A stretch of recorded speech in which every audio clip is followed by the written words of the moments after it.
For a while now, one of my prayer points has been, work in me, Father God, make me more like you, help me to embody the fruits of your spirit, make it who I am rather than who I'm trying to be, right? Especially after a situation where I have reacted and not responded, and by reacted, I mean I reacted in a way that I definitely would not have chosen to if I could replay the situation. And today, while I was praying, while I was washing my face, after a morning where a couple of reactions had taken place, God gave me a revelation. What if it's not make me, as in, so for example, you go to the gym, right? You might lose weight, you might bulk up, you might do whatever, you might get fitter, right? Improve your cardio. That's like a change, right? That's how I was kind of thinking, like, work in me, Lord, change me, make me this new person, you know? And the Bible does tell us that he is doing a new thing. We are made new by him, you know, we are washed clean by his blood. So that is biblically sound.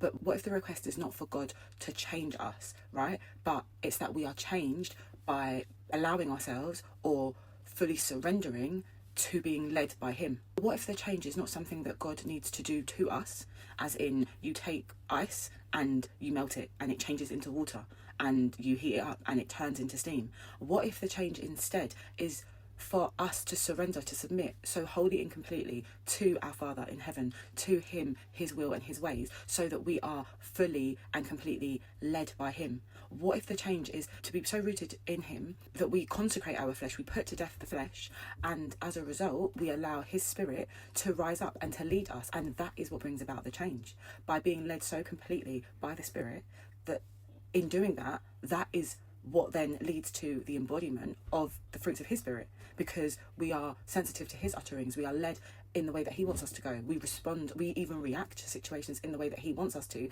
because we're led by him.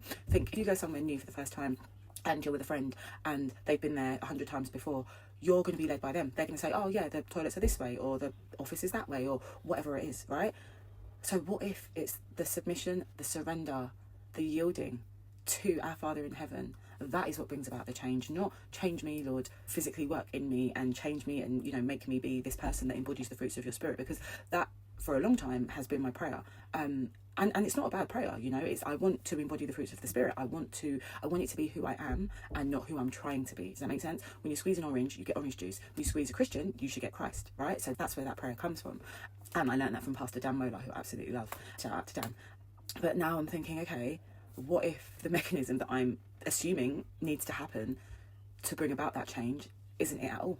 What if it's just, help me, Lord, to consecrate my flesh so wholly and completely that your spirit is the only thing that is leading me, that your spirit is the only thing that I am guided by, that your spirit is the only thing that I am following, that I am submitted to. I'm going to start praying that.